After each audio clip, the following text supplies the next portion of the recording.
Hi, welcome back to my channel, or welcome if it's your first time here. I'm Lindsay, and I just had to pause to burp. Very cute, and I'm sure you're thinking, why am I doing a October TBR, like the second week of October? I just wanted to because I'm gonna be busy this month, and especially with what I'm reading, but just like in general, I wanted to kind of go over what I plan on reading.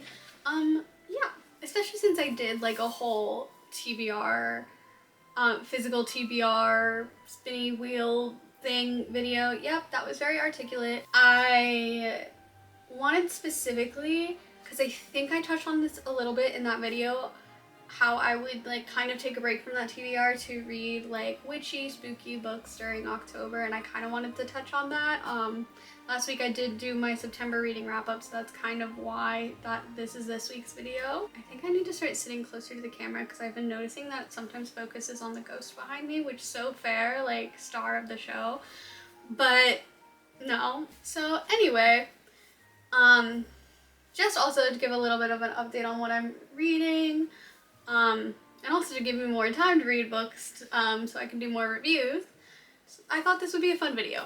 Moral of the story, because I also didn't touch on everything I'm reading in my September reading wrap-up. I did mention one book that I'm reading on BorrowBox, a library app, but I'm also reading Serpents in the Wings of Night. So basically the first two books on my October TBR, which I am in the middle of, is Serpents in the Wings of Night and Hex and Hexability. That one is a witchy Regency romance. And Serpents in the Wings of Night, I'm sure if you've been around BookTube, Book Talk I think it's pretty popular on Book Talk. I do not have a TikTok, just so you know. I've seen it on Bookstagram. I had a friend recommend it to me.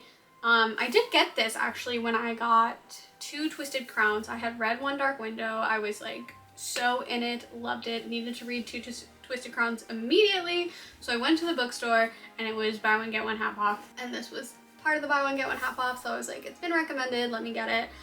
And I am finally getting around to reading it. I feel like it was good, or I felt like it was good for October, because of the vampires. I'm still feeling that way. Yeah, I'm not too far into it. I'm like 4 or 5 chapters. Let me see.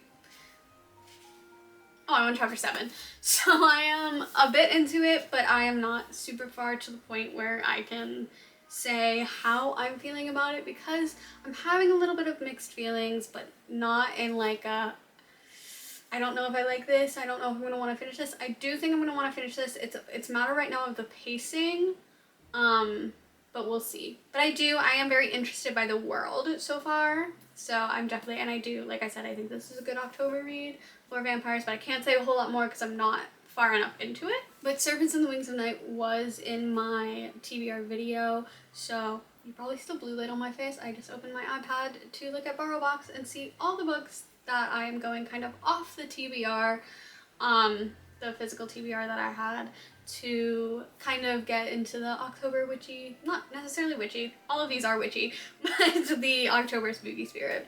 So other than Hex and Hexability, I have 2 other books on BorrowBox as of right now. I have Witchy Wood, another kind of like witchy contemporary romance, and Uncharmed by Lucy Jane Wood.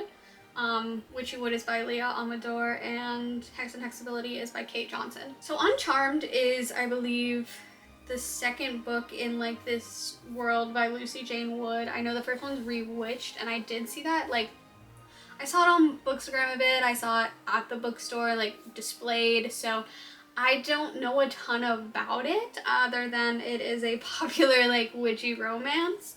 I've never read Rewitched. I did, like, put a hold on it on my library, but it's not available until November, like, end of November, so I couldn't read Rewitched, but it seems like Uncharmed is, like, a different story in the same world, kind of like those, what are they called, like, Cinnamon Bun Bookstore, I think is the one I read, but that world where it's, like, the same world, and they'll have, like, cameos from characters from other books, but, like, you don't have to have read other books. I hope it's not like that book, because I didn't like that book. I didn't think it was good. It wasn't of my taste. but I'm gonna see if I like Uncharmed. Again, a lot of these are not, they're probably not the most nuanced books. They're probably not the most, probably not gonna be the most complex, the most like rich world building and that kind of stuff, but they're cozier reads, I guess would be a way to put it. And I just kind of felt like I do want to kind of jump back into more complex worlds and nuanced books. Like those are the books that get me the most. Right behind me is Babel, which is what I read before Servants in the Wings of Night, and I loved it. It is definitely a more complex story, and I think it's one of the best books I've read this year. So I am really looking forward to like reading more books like that, but also it being October, I love to take a break to just read spooky witchy books, which is why I also got from the library. I did get this a physical book from the library, The X-Hex. So there's probably a glare on this. They put like a cover over it, which I think is really smart to keep these nice. So this one says, "You broke my heart, Rise Penhallow." I never know how to pronounce that name. Rise. I pronounce it differently when I read it every single time. "And we curse you, you and your whole stupid hotline." So again, giving like cozier romance, nothing too complex, maybe a little bit. Ali Hazelwood is the contemporary romances that I'm more likely to read, but I'm not gonna act like they are the most, like, I don't want to say like most amazing written, because I don't want to act like I think they're bad. I like I've only read The Love Hypothesis, but it's just not, again, like the most complex, the most like you're analyzing, you're theorizing, you're doing all this kind of stuff that I love to do with books, but also sometimes you just like, I don't want to call it a head empty book either, but it's not one that makes you think as much. So I'm going to read more of this synopsis. Vivian Jones handled the biggest breakup of her life the way that any witch would. Vodka, bubble baths, and a curse on her ex. So it feels very Hallmarky, very like wine mom type book, but I think it'll be fun. That was 9 years ago. Now Rise Penhallow, descendant of the town's founder, breaker of hearts, and still irritatingly gorgeous, is back. Rise has returned to the quaint town of Gray's Glen, yeah, it's giving Hallmark, to recharge the ley lines and make an appearance at the annual fall festival. This is so Hallmark, but honestly, like, sometimes you want to watch a Hallmark movie. I just watched that film, The Wrong Paris, with Miranda Cosgrove.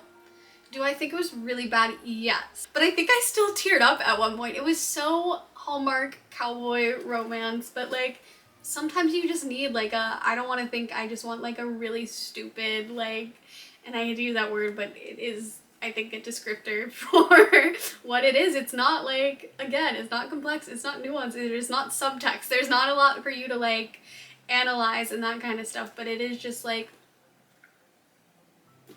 I don't want to think, I just want to have like something that I could potentially watch passively, even though like I tend to not watch movies passively, even if they are bad. Anyway, back to this.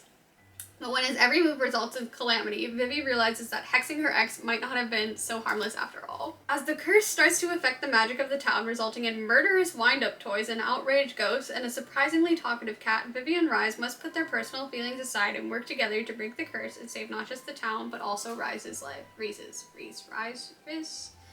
Riz. Yeah, I try not to just read a synopsis of a book that is on my TBR, but it looks like it's gonna be a really, really easy, quicker read. I really like the size of the text is quite, I don't know if you can see, it's not very small. I mean, comparatively, like, this text is smaller, which is fine. Like, I am nearsighted, this is fine. But when a book is like this, I know I'm gonna get through it fast. But I'm like, I think it'll be cute. They have little cats at the top of every chapter. Again, I'm feeling like all these witchy books are gonna be cute, but I don't think they're gonna be super complex stories. The cover of this says, "Never mix vodka and witchcraft." So yeah, I've also, like, I think that's a really popular witchy book that I've seen around a lot, so I did want to try it. They're all shorter books. All of these books I think I will get through quite quickly. Hex and Hexability I have been reading for like a week, and I'm not super far in, but that's because I'm also reading The Serpents of the Wings of Night, and I read that during the day, and then I'll read this at night. and I tend to like fall asleep after a few pages, so that's why I'm not very far in. Yeah, I'm excited to give reviews of these. I know I haven't talked a ton about what they're about other than reading the back of the XX, and I don't have, I mean, I can open them. I'm sure I could find the synopsis of these, but I just don't want to just sit here and read synopses for this entire video. That being said, I don't know how much more other than those 4 witchy books and the Servants of Wings of Night, that would be 5 books, that I'm going to get through in October. If I do get through all those, I'm going to read Gideon the Ninth, because it was the next one on the TBR wheel, but also I really have been wanting to read this series. That's another thing, it's a series. Both of these are series. This one I'm really going to have to see how I'm feeling when I get, I don't want the blue light on me anymore, go away, how I feel when I get further into the book. If I'm going to continue the series, and I don't think I'm going to continue right after just because I haven't found it on the library app. At the library physically, they have the 3rd or 4th, I don't know, remember how many books are in the series, but they have one that is not the 2nd. So finding the 2nd book would be something that I would have to take more time to do if I were going to continue this, if I decide to continue this series. So I don't think I'm going to read it right after I finish this. I do think I'd rather go into Gideon the Ninth when it comes to like the books that I own. Listen, because I have some work to do after, and then I'm gonna go hang out with friends. It's a busy day for me. I have said before, I've seen blogs about this book, this series. I really want to get into it. I think I'll really like it. So I am excited to go into this, and that would be, if I get through these the end of October. This is part of my October TBR. And I don't know if it's necessarily spooky or if that's just the cover. The stuff I've read about it, it does definitely seem, I mean, necromancers. I do feel like it is kind of something you can read in October, but I'll read it in November. Like, Halloween doesn't have to end just because it's over, guys. It's always Halloween until it's my birthday. So my birthday's in December, so it's Halloween and then it's my birthday. That's how holidays work. It's also orange and black.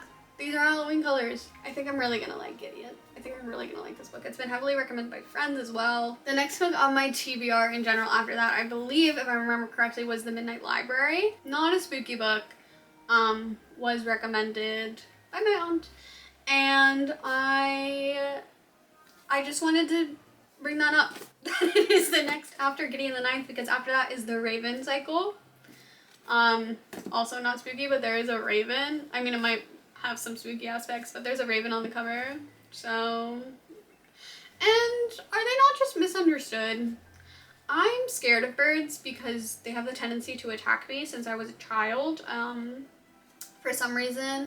So, do I love birds?